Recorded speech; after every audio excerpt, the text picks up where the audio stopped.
E no programa de hoje eu recebo a psicóloga positiva Adriana Severini. E hoje vamos falar sobre a doença do século, depressão e ansiedade, aqui no Talk da Adri.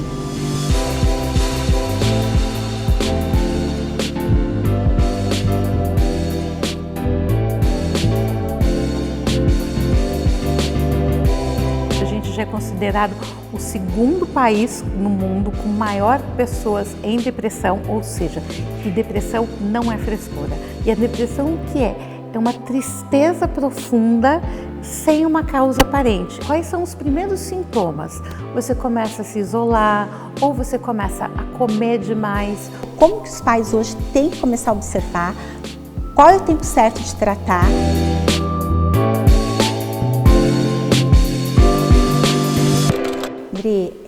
Hoje o assunto é delicado, nós vamos falar sobre depressão, né, que é a doença do século. Primeiro eu quero saber de você o que é psicóloga positiva. A psicologia positiva, ela faz uma abordagem muito diferente de tudo que a gente vem vindo, porque sempre a gente faz os gaps, então aqueles leques, aquilo que está faltando para a gente melhorar. A gente sempre foca no negativo, fala, olha, isso está ruim, eu preciso me desenvolver nisso, eu preciso me desenvolver naquilo, então sempre no que está faltando. A psicologia positiva, ela é diferente, ela vê aquilo que você tem de melhor e a partir disso, como você vai desenvolvendo na sua vida pelas suas qualidades. Então, assim, características que você tem de positivo. Então, por exemplo, eu tenho facilidade de relacionamento com pessoas, criatividade, autonomia, disponibilidade de conversar com outras pessoas. Eu sou uma pessoa que busco coisas novas. Então, através disso, a gente vai estimulando todas essas características que são positivas e aí a pessoa consegue assim aí desenvolvendo outras coisas, porque quando a gente vai estudando a psicologia positiva, a gente percebe que em situações críticas, de momentos mais difíceis, as pessoas usam as 5 ou 6 primeiras características positivas, porque tem um teste, um questionário grande, que identificam as primeiras características, as 5, 6 características mais predominantes, que são as positivas, e as 6 últimas, que são a que você menos utiliza, que tem menos a ver com a sua personalidade. E sempre assim, as 5, 6 primeiras são as que a gente mais utiliza para enfrentar problemas difíceis. Você faz um estudo, né? Você faz um estudo. A gente tem um questionário que é muito legal, que é aplicado durante as sessões. É um questionário acompanhado, não é só a pessoa entrar lá, fazer um questionário da revista lá e vai responder. Não, é um questionário que você aplica durante as sessões, acompanhado, depois de um tempinho que a pessoa faz terapia, e você vai acompanhando e conhecendo a pessoa e ajudando ela durante as respostas. E você vai vendo, e aí é super interessante, porque você vê como essas características que você tem mais fortes e que tem a ver com a sua personalidade realmente influenciam nos momentos mais difíceis da sua vida. E o que eu gostei, que me chamou muito a atenção para procurar a psicologia positiva, que é justamente isso, de ver o bom das pessoas e trabalhar com aquilo que a pessoa tem de melhor. E não ficar olhando assim, isso não é legal, vamos melhorar o que você tem de ruim. Isso ajuda também a pessoa a levantar a autoestima, né? Ajuda. A se autoconhecer e melhorar de vida. E se autoconhecer por aquilo que ela tem de bom. Porque ela nunca imaginava, por exemplo, que ela era bom né? Uma pessoa mais equilibrada, uma pessoa que, por exemplo, você falou de eu gostar de moda, né? Às vezes tem uma pessoa que ela não enxerga isso nela, não enxerga que ela tem o dom para algo assim bacana e ela não enxerga e você consegue resgatar isso dela e trazer ela para ela entender que ela é boa nisso? Isso, porque as pessoas normalmente quando elas chegam num consultório, elas chegam sempre assim, eu preciso melhorar isso, eu sou ruim nisso, eu estou fazendo isso, sempre assim. Vem com um peso muito grande, uma tristeza muito grande, falando, em tudo aquilo que ela é ruim, tudo aquilo que falta para ela, tudo que está dando errado. E ela perde todas as qualidades dela. E na psicologia positiva você consegue falar, não, tudo bem, tem isso, mas e aquilo que a gente consegue melhorar? O que você tem de bom? Vamos fortalecer essas coisas boas, que automaticamente as coisas que você precisa desenvolver, elas vão aumentando junto também. Então, uma visão completamente diferente de tudo aquilo que a gente estava vindo. Principalmente no mundo corporativo, porque o corporativo, quando a gente faz avaliação de desempenho, as qualidades passam meio batidas. É aquilo assim, isso aqui tá bom, vamos trabalhar nos nossos gaps. Isso aqui você precisa melhorar, vamos fazer planos de ação de melhorias. E nunca te elogiar, festejar aquilo que você tem de bom. Então, assim, a gente está com uma cultura que é sempre o que melhorar, o que fazer de melhor. Eu acho que tem que melhorar, mas vamos festejar, ressaltar e melhorar aquilo que você tem de melhor. As pessoas descobrem muito tarde, né, Dri? Descobre. As pessoas, ela tem talento, mas demora para descobrir, né?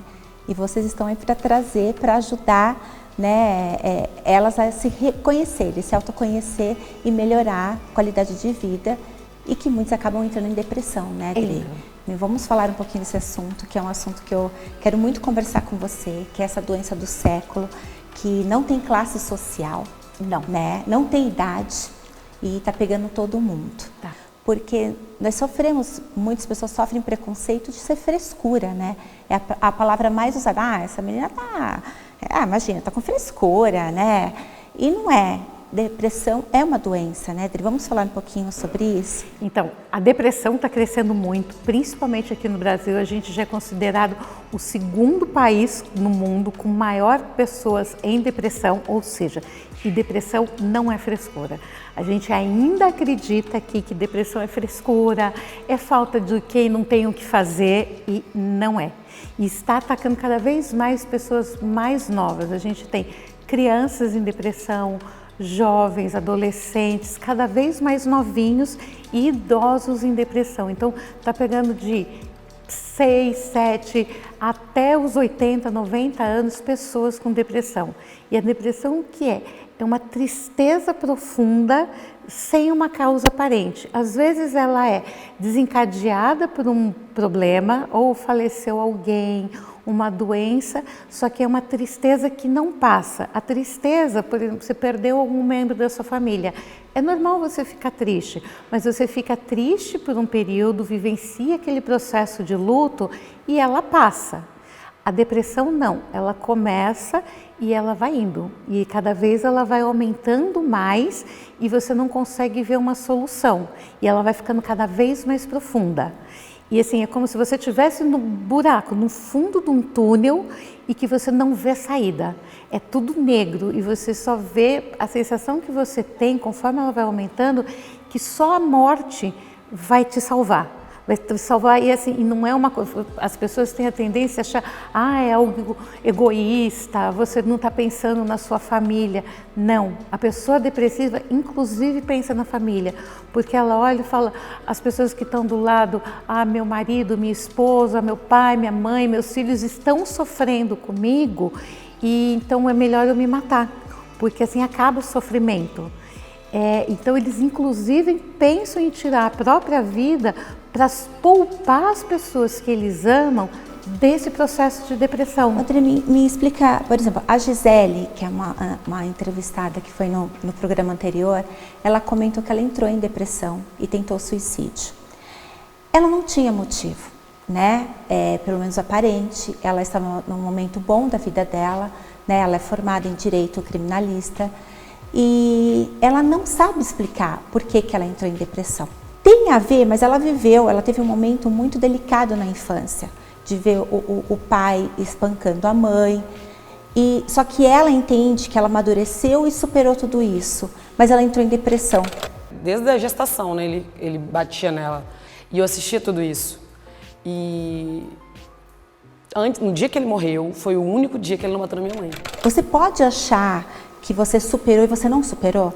Pode acontecer isso? Pode. Às vezes a gente acha que superou um trauma que você passou na infância, na adolescência, e você acredita que você superou esse trauma e tá tudo bem. De repente acontece o que a gente chama de gatilho, que a gente não sabe o que é esse gatilho, alguma coisa que você começou a vivenciar e todo aquele trauma volta.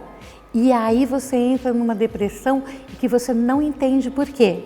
E você vai se isolando. Quais são os primeiros sintomas? Você começa a se isolar, ou você começa a comer demais, ou deixa de comer, você começa a dormir muito, ou perde sono, tudo que foi de exagero e que vai mudando do seu ritmo de comportamento.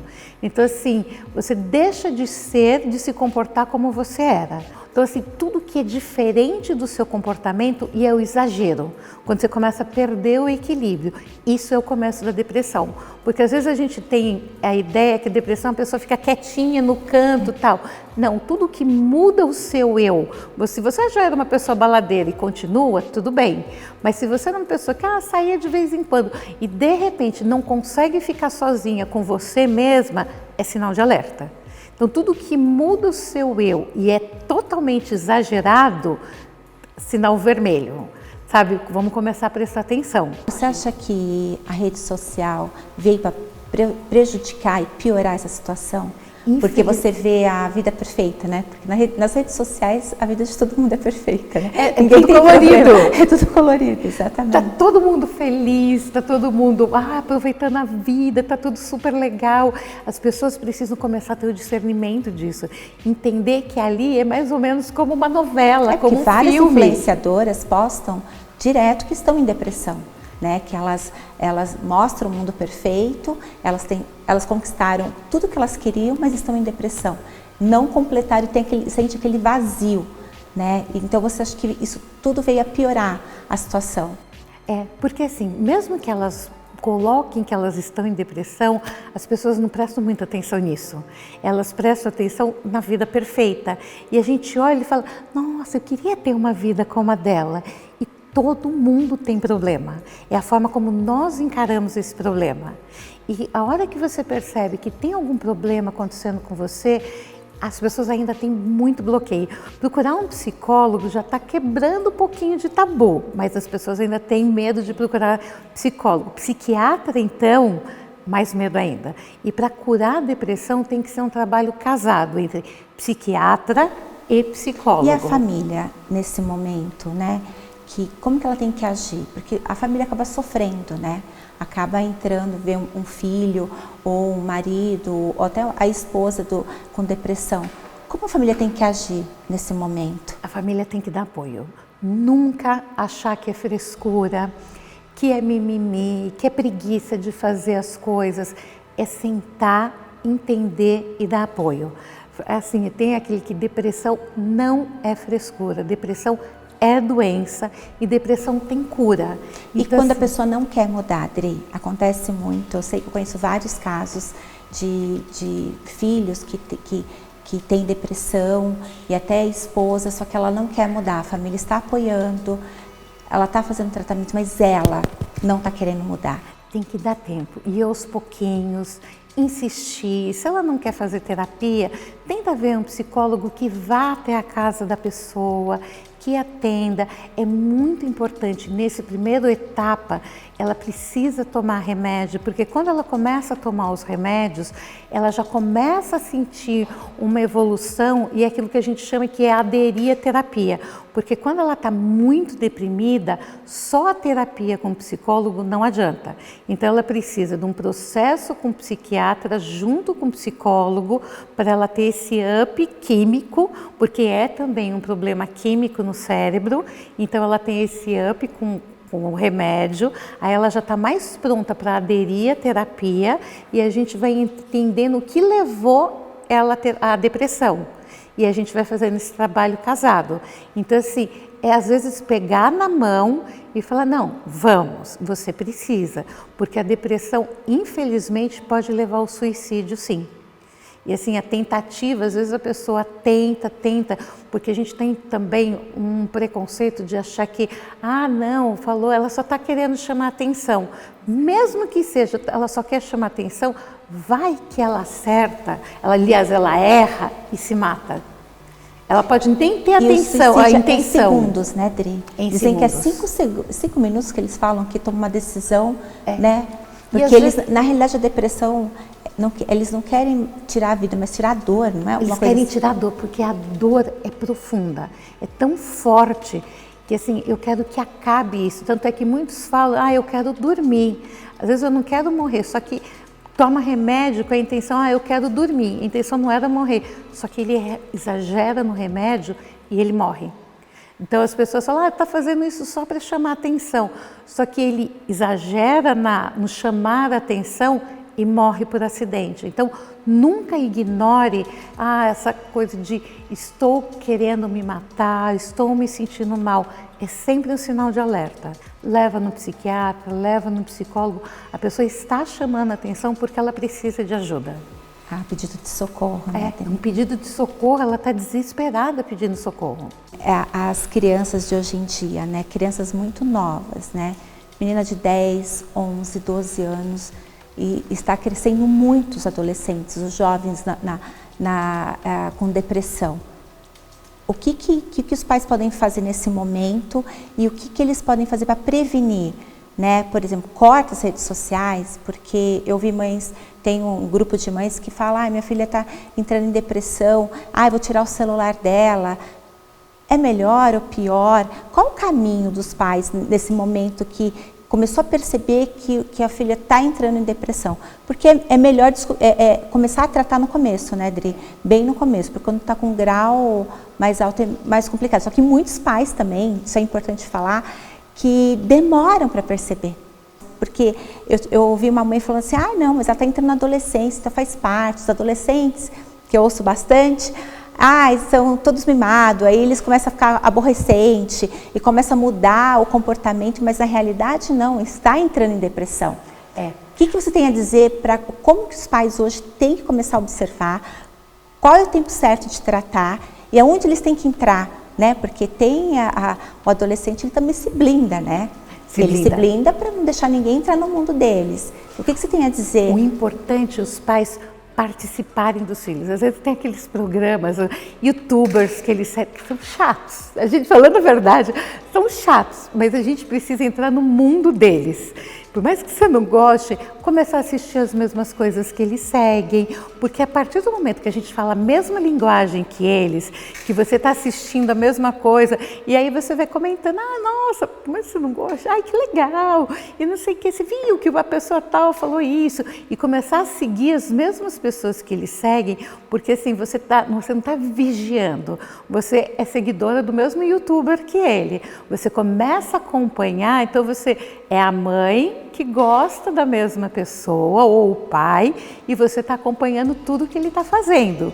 E você não é, porque se você hoje em dia, eu vou tirar celular, não vou deixar. Não cabe mais, porque senão ele vai ser aquele esquisito que está na escola que não tem celular. E aí começa a afetar a criança de outra forma. Ele começa a sofrer bullying, porque, de novo, ele é o esquisitão que não tem celular e ele começa a ser isolado, daí começa a desenvolver uma outra série de problemas. Então o que os pais precisam ele segue tal pessoa, eu vou seguir para saber o que ele está falando, e quando você vê alguma coisa estranha, chegar e conversar, nossa, eu estava vendo que tal pessoa falou isso, mas você acha que isso é legal? Sempre questionando, nunca falar, isso aqui não é legal, isso não... O que você pensa sobre isso? Sabe, desenvolvendo questionamento para pensar e começar a formar no adolescente, no pré-adolescente, esse pensamento crítico. É difícil, né, também para os pais, né? E os pais não sabem lidar, porque a depressão não tem muita informação, né, Dri? Não. São poucas pessoas que entendem que é realmente uma depressão, mas poucas pessoas. Não. Então as pessoas não têm informação, qual é os sintomas, o que eu posso ajudar, qual é o caminho que eu devo seguir. E isso é triste, é muito difícil para os pais, né? Porque sofre muito, muito. É pior do que se fosse com você. Então fica atento sempre assim aos primeiros sinais. Começou há mudanças, assim, mudança muito... Porque as mudanças vão acontecendo aos pouquinhos. Você viu que está ficando mais quietinho, que está se isolando, está se distanciando de alguns amigos. O que aconteceu com aquele seu amiguinho? Vocês brigaram? Como que tá? Você está mais desanimado? Você gostava de fazer tal coisa, por que você não gosta mais? Vamos descobrir coisas diferentes. Então, assim, está muito próximo para ir entendendo as mudanças que vão acontecendo. Porque assim, a hora que você vai pegando no começo, é muito mais fácil. Então, porque as principais mudanças que a gente vê quando vai entrando na depressão é mudança de sono e mudança de alimentação. Então, vão para os dois extremos. Ou começa a comer muito, ou para de comer, ou dorme muito, ou dorme pouco. Então, esses são os primeiros sinais. Então, fica atento a isso. Começou a ter mudanças bruscas com relação a isso, fica atento. E a outra coisa é o isolamento. Se começa a falar, todos os amigos são chatos, não tenho vontade de fazer isso, não quero fazer aquilo, e todas as brincadeiras, assim, tudo que vai fazer, tudo muito isolado, eu quero só... Porque tem jogos que são interativos, mas ela só quer fazer joguinhos que fica sozinho, que não tem interação com ninguém. Só que tudo é sozinho, outro sinal de alerta. Me fala um pouquinho sobre o suicídio. Tem vários casos, né? Eu tive um amigo recentemente que acabou se matando, e nós ouvimos vários casos de pessoas que você conversa com ela, não tem nada, né? Aparentemente, e de repente, no outro dia você fica sabendo que ela se matou. Mulheres que, porque o marido se separam. O que dá para fazer nessa situação? Já está num grau bem elevado? O que dá para fazer para evitar? Eu acho que assim, estar muito atento, conversar, ver se a pessoa começa a falar muito sobre morte, porque tudo vai dando sinais. Como que a pessoa está, ficar próximo, dar atenção e conversando com a pessoa, porque as pessoas elas vão dando alguns sinais de que ela está pensando em se matar.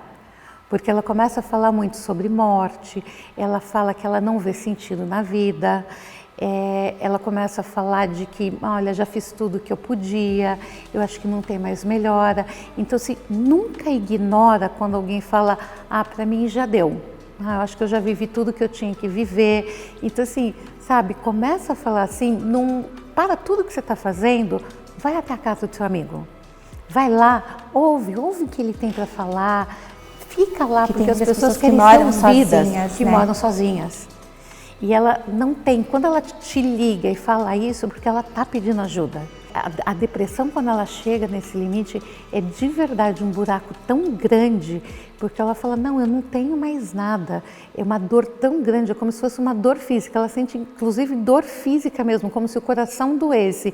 E ela fala, eu não tenho nada para fazer aqui, eu estou prejudicando todo mundo que está do meu lado, e a única solução que eu tenho para a minha vida é eu tirar minha própria vida, porque assim, vai ser melhor para todo mundo que está comigo. Vai melhorar para minha família, para os meus amigos, eu sou um peso, eu não tenho mais razão de estar aqui. E quem não tem acesso aos profissionais? Precisar de ajuda de amigo. E assim, ter esse cuidado de ver como que pode ajudar, porque tem uma corrente de pessoas que conseguem ajudar gratuitamente, tentar dar uma recorrida a isso para o SUS, que demora um pouquinho, mas tem alguns médicos que atendem, que fazem consulta por um preço social que é baratinho. Então, começar a procurar essas pessoas que conseguem ajuda. Me fala um pouquinho sobre a ansiedade, né?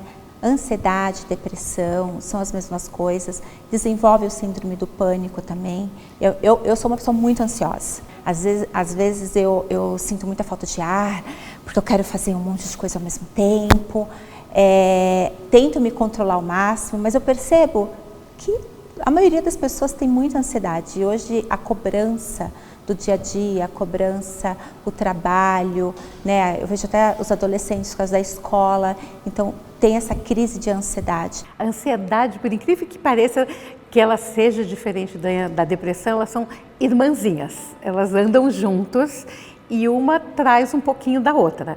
A ansiedade, eu falo assim, ela é o mal do século também, e todo mundo com essa correria, a gente fica ansiosa e ela pode trazer a crise de ansiedade, que é a crise de pânico, que ela é muito forte, que é aquela sensação de morte, que você realmente acha que vai morrer, que você está tendo um ataque do coração, que você está tendo um problema de respiração, que a sua respiração vai faltar. Tem pessoas que têm crise de ansiedade, que você vê que ela vai travando, e assim, e é todo psicológico. Tanto é que eu falo, eu tenho alguns pacientes que têm crise de ansiedade, falam, não, eu vou parar de respirar. Eu falo, não, não vai. Você pode achar que você está sufocando, mas a hora que for sufocar, o seu cérebro vai falar, ah! E ele vai respirar de novo. É diferente quando é alguma coisa que você engoliu e que você não vai respirar mesmo. Mas a ansiedade, ela vai aumentando porque a gente começa sempre a pensar no futuro. Ah, o que eu vou fazer, o que eu tenho, e a nossa cabeça não para. E ela vai indo, e a própria ansiedade, ela pode começar a desencadear a depressão, porque ela começa a dar aquela sensação de que eu não consegui fazer, a gente daí começa a voltar para o passado. Olha, tudo que eu deixei de fazer, eu podia ter conseguido isso, eu podia ter conseguido aquilo, e aí ela vai aumentando, porque daí eu tenho que fazer mais no futuro. Então, assim, são duas coisinhas que estão sempre andando junto para atormentar a nossa cabeça. Então, quando perceber que está nisso, nessa coisa de preciso fazer, é se controlar. Porque a ansiedade, ela pode ser boa. Eu falo que tem a ansiedade boa e tem a ansiedade ruim. A boa é aquela força propulsora, que dá ânimo para a gente fazer coisas novas, criar, inventar e fazer um monte de coisa. Essa é a perfeita. E a ansiedade ruim é aquela, mas e se eu fizer aquilo e der errado? E se não sei o quê? E essa vai nos atormentando. Dá algumas dicas para as pessoas, que uma coisa legal, para acalmar, assim, amenizar a ansiedade. Para mim, assim, a hora que liga a minha ansiedade é quando eu vou dormir. Então, antes de dormir, eu tenho um caderno, eu escrevo. Tudo que está na minha cabeça, coisa que não tem nada a ver, eu vou escrevendo. Quando eu vejo, minha cabeça esvaziou e eu estou prontinha. Um monte de vezes eu escrevo a lápis, porque daí eu já escrevo às vezes no escuro e quando eu vejo eu estou dormindo. E o outro exercício que é muito legal é o mindfulness, é você estar presente no aqui e agora. Porque o ansioso, às vezes assim, a gente está aqui conversando, às vezes eu dou uma voada para outra coisa. Eu falo, não, volta, eu estou aqui com a Adri, a gente está conversando, esquece o que está lá. E à medida que a gente vai se exercitando, vai ficando uma coisa super fácil. Eu sempre falo também, Adri, quando está alguma tristeza, eu sempre para a gente procurar fazer algo que a gente goste muito. Vou falar por mim, eu amo academia, amo malhar. Eu estou triste, vou para academia. Aquele momento que você não está bem, eu procuro sempre para academia, porque a academia me faz bem. Eu falo que até é minha terapia. E sempre procurar conversar com um psicólogo, conversar com pessoas que, para você tirar de dentro de você, né, Dri, algo que está te fazendo mal, colocar para fora, não guardar. Né? Isso eu aprendi com a vida, tá, gente? Eu também sempre fui uma pessoa que guardava muito, tudo que acontecia, tristeza, e estava me fazendo muito mal. E eu aprendi a colocar para fora. Que isso também, nós não temos que ter vergonha de nada, né, Adri? Nós temos que colocar assim para fora, porque nós somos seres humanos, nós sofremos, pode chorar. Eu falo que o choro também, você lava a alma, as lágrimas lavam a alma. Às vezes está no momento, às vezes você tem vergonha de chorar. Eu vou falar um pouco de mim, porque na minha infância meu pai reprimia muito, porque eu não podia chorar, engole seu choro, e eu cresci engolindo meu choro. E hoje eu vejo que não, eu tenho que chorar sim. Se eu tenho vontade de chorar, eu vou no canto e choro. E você sai mais leve. Sai. Né? Então vamos parar de guardar, vamos colocar tudo pra fora, vamos viver leve, né, Adri? Ser você mesmo, tá com vontade de chorar porque você tá triste, porque você tá angustiada, porque você quer chorar de felicidade, é ser a gente mesmo. E o que você falou, procurar coisas que te façam feliz. E assim, nossa, eu gosto de fazer academia, eu vou fazer academia. Eu gosto de ver um filme, eu vou me permitir fazer coisas. Eu acho que hoje em dia a gente anda tão preocupado com aquilo que as pessoas falam. Isso é importante. As pessoas vivem preocupadas com o que os outros vão falar. Gente, pelo amor de Deus, parem com isso, não se preocupe, deixem falar. Se a pessoa está preocupada com a sua vida, ela está sofrendo, ela está vivendo a dela. Porque pessoas felizes não estão aí com a vida dos outros, né, Dri? Então, deixa falar. Eu acho que a gente não tem que se preocupar que vai falar mal de você, né? Eu vejo pessoas sofrendo, que vão falar de mim. Deixa falar, né? Porque as pessoas que gostam realmente de você não vão falar mal de você, não vão falar nada de você. Não. Às vezes as pessoas ficam muito preocupadas em rede social, fez um comentário ruim. Não lê. A Gisele estava falando para mim, ela até fez esse comentário, ela falou, olha, tem umas 30 pessoas me elogiando. Aí uma falou mal, ela falou que acabou com o dia dela. Não, ignora. Ignora, exatamente. Pula. Legal, obrigada. Acabou. E a vida é tão linda, tão leve, né? A gente tem que viver e ser feliz. É como a Adri falou, viver o hoje, né, Adri? Viver o hoje, curtir, focar, se hoje está sendo gostoso. E amanhã a Deus pertence, né? Não ficar sofrendo pelo amanhã, né? E se vem um momento difícil na tua vida, passe por cima, porque tudo passa. Graças a Deus, tudo passa. Se hoje você está chorando, amanhã você está sorrindo. Eu sempre levei isso na minha vida, que atrás de uma tempestade vem um lindo sol.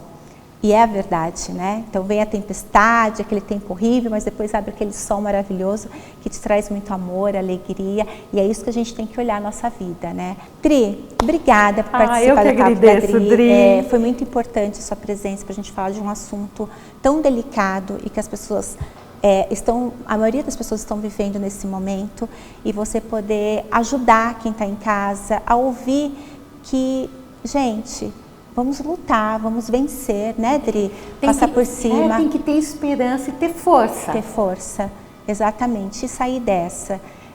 Obrigada, Dri. Vou deixar o contato da Adriana, quem quiser falar com ela, né, que estiver passando por um momento difícil, a Adri dá uma atenção especial, né, Dri? Pode deixar que eu dou. E vamos ter mais matérias falando um pouquinho de depressão em vários programas para poder ajudar vocês que estão passando por um momento delicado. Tá? Obrigada, Dri. Obrigada, Dri. Amei muito. Eu também adoro você.